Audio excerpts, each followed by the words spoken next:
Hi everyone, hope you're all well. So we're back at it with another review. This time, the Cobra RAD Speed.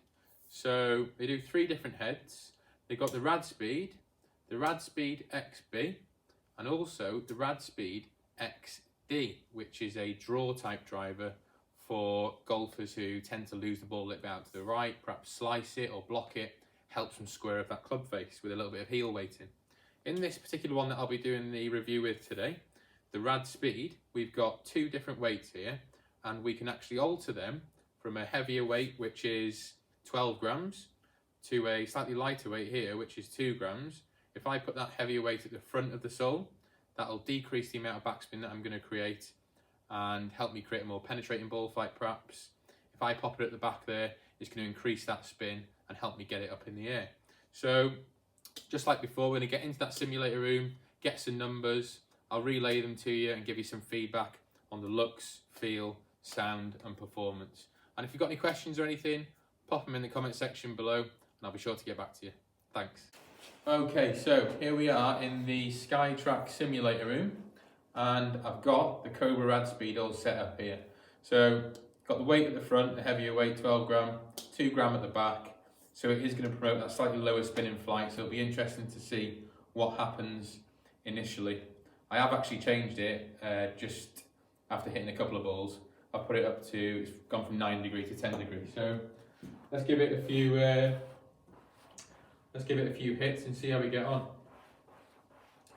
So I've got the Motor 6S in here as well. Seems to feels really good actually.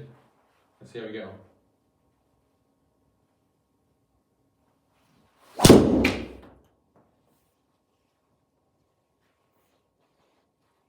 Not bad. I like the flight on it. What are we getting there? 274 carry, 300 total. So not a bad start. Let's hit a few shots. Yeah, so felt like I was swinging it pretty decent here, to be fair. And I mean, I don't know what it was, but I was really trying to get my club speed up and I couldn't get it past sort of 111, 112, whereas with the Callaway and with the TaylorMade I was trying, I was able to get it up past sort of 115, and I don't know what it was. I couldn't put my finger on it. So I tried forcing it, and I started getting some pretty decent results. I don't think it gave me as much distance as the Callaway and the TaylorMade, but it certainly felt really solid. And I would play that driver. I would put it in the bag, just because of the fact that it felt so good and easy to use. There's quite a bit of custom fit ability with these drivers, with the 3 different head types, and I reckon with a bit of tinkering I could definitely get it working better for me. But all in all, I'll give that driver an 8 out of 10. Solid. Let's take a look at some of the numbers then, and the first thing that jumps out for me is that backspin number, 2,500 RPM, which is actually spot on where I'd want it, to be honest. But there was a lot of numbers there. That's a bit misleading because there was a lot of numbers down at 2,100, 2,000, so perhaps I got a couple of really high ones to bump the average up. 110 club speed producing 270 carry. That is very efficient, and I really do think with a bit of working out of where the club head and the shaft need to be, I could certainly increase that distance. And yeah, 161 ball speed. It's working well. Let me know what you think of these numbers in the comment section. Right, so that's a bit of a surprise actually. I really enjoyed hitting that and I wasn't quite expecting the feel that I got off the face, which was absolutely solid.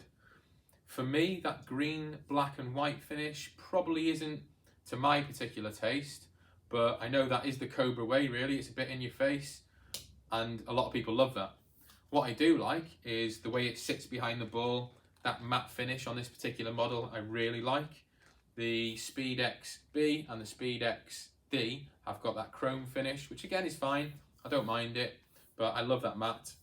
The performance of it came out with very low spin, but again, this is to be expected, which is a good thing in a way. That 12 gram weight at the front really is promoting a more penetrating flight. I'm probably not getting quite as much carry as it was with maybe the other models, but yeah, overall performance was pretty decent really in the grand scheme of it. I wasn't swinging it as fast as the other clubs. Again, I'm not sure if that's to do with the weighting of the club. Perhaps it's a little bit heavier, bit more difficult for me to shift through the air. But yeah, fantastic. The sound of it, a little bit tinny perhaps, not quite that same kind of dull thud that I was getting with the other drivers. But if you're looking for a new driver at a slightly better price point as well, remember, this is definitely going to be one to look for. So thanks for watching the video. I really enjoyed hitting that today, actually. It performed pretty good. So if you're looking for a driver that's going to be at a slightly lesser price point, this is going to be a great option for you. And if you could subscribe to my YouTube channel, which is completely free, follow my Instagram, follow the Fairway Golf Instagram, you'll be able to keep up to date with all of our latest reviews and coaching tips. So in the meantime, I hope you stay safe, and I'm sure we'll be back at it very soon. Thanks.